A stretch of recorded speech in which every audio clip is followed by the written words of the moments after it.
ये कमाल है। इससे बढ़िया कमाल मुझे 25-26 साल का तजुर्बा है इस वक्त गाड़ी चलाने में। इससे बढ़िया कमाल मैंने लाइफ में नहीं देखा।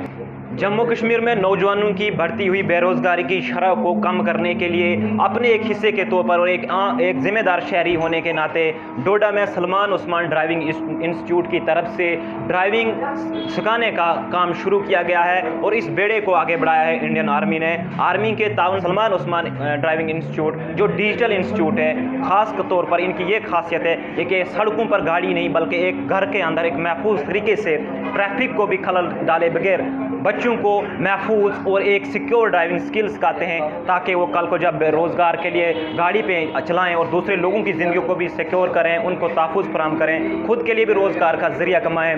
इस आलात के पीछे, इन डिजिटल आलात को यहाँ डोडा में लाने का ख्याल कैसे इनके अंदर पैदा हुआ। हालांकि 2 साल पहले मैंने इनकी स्टोरी एक की है जिसमें इन्होंने पूरा बताया, लेकिन आज फिर से जब इंडियन आर्मी ने इनको सपोर्ट किया है सद्भावना ऑपरेशन के तहत। जाकिर भाई, सबसे पहले आपका इस्तकबाल है। आपने फिर से जो बेरोज़गार जो सरकारी सतह पर काम होने चाहिए थे, आप डोडा के एक छोटे से कस्बे में कर रहे हैं, इतने ज़्यादा आलात आपने खरीदे, तो बताएं कैसे आपका सफ़र शुरू हुआ और आज के बारे में रहें कि इंडियन आर्मी की तरफ से क्या आपको ताउन मिल रहा है। शुक्रिया असगर साहब, आपका बहुत बहुत धन्यवाद, बहुत बहुत शुक्रिया। और तमाम मीडिया का शुक्रिया करता हूँ जो इस वक्त यहाँ पे पहुँचे हैं। मेरा मकसद जो है रोज़गार का, जो डोडा में मैं बोलता हूँ कि कोई इंसान बेरोज़गार ना रहे।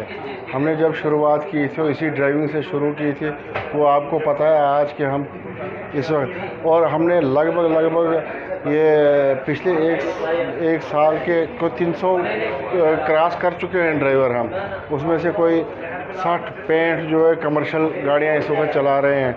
वो शायद जो मुझे मकसद था वो पूरा हो रहा है। और इंडियन आर्मी का शुक्रिया अदा करते हैं, ये हमें बहुत सपोर्ट कर रहे हैं, बार बार सपोर्ट कर रहे हैं कि आप बहुत अच्छा काम करते हो, आप उठो और इन बच्चों को, यूथ को ट्रेंड करो और इंशाल्लाह हम इनके नक्शे कदम पे चलते हुए और रोज़गार को डोडा डिस्ट्रिक्ट के लिए, मैंने एक टाइम में असगर साहब आपको बोला था कि इंशाल्लाह ज़िंदगी रही कोई बेरोज़गार नहीं रहेगा डोडा में। तो जो आपने यहाँ पे आलात लाए हैं, इन सीन से तारुफ कराइए जो आम लोग देख रहे हैं या जो ड्राइविंग सीखने के ख्वाहिशमंद हैं, किस तरह का ये आलात हैं, ये कौन सा ये गाड़ी है, कौन सा ये इसको क्या कहते हैं, इसके बारे में बताएं थोड़ा। ये हैवी का सिमुलेटर है, एक ट्रक है, हमारा ड्राइविंग स्कूल हैवी है।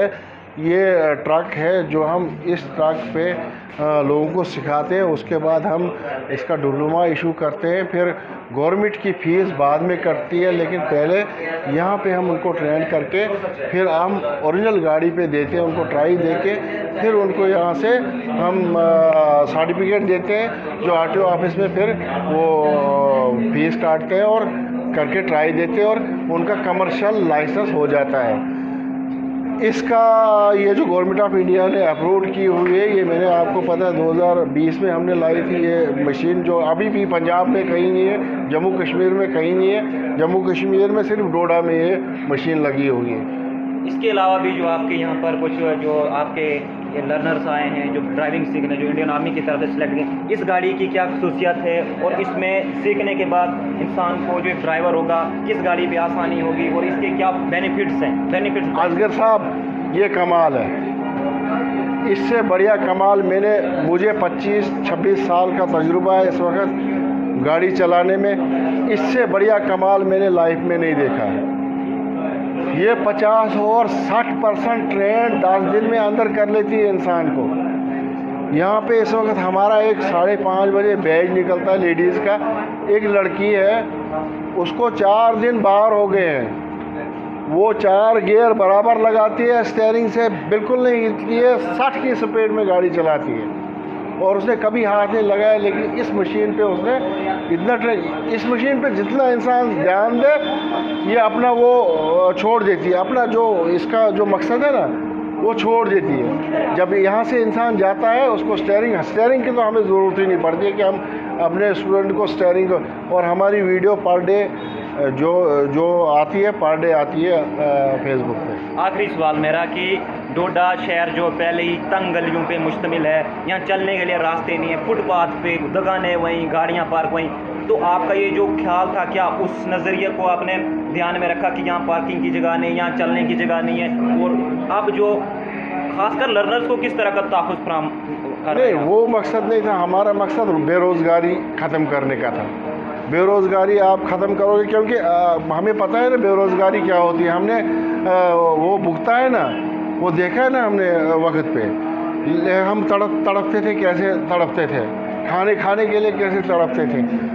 उस चीज़ के लिए हमने नहीं देखा। हमने ये देखा कि ये यूथ जो है इस वक्त नशे की तरफ जा रहा है, यूथ जो है इस वक्त गलत काम की तरफ जा रहा है। यूथ को ले आओ इधर और इनको दो ये टेक्निकल, क्योंकि ये ऐसा टेक्निकल काम है, इंसान फॉरेन में जाए वहाँ पर भी ड्राइविंग कर सकता है, यहाँ रहे यहाँ पे ड्राइविंग, कंपनी में जाए वहाँ गवर्नमेंट जॉब मिले वहाँ ड्राइविंग कर सकते हैं। इसका कोई कहीं भी।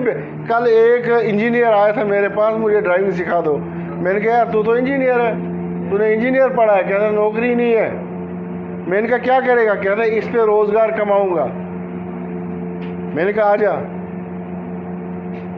शुक्रिया। टेंशन नहीं रहा।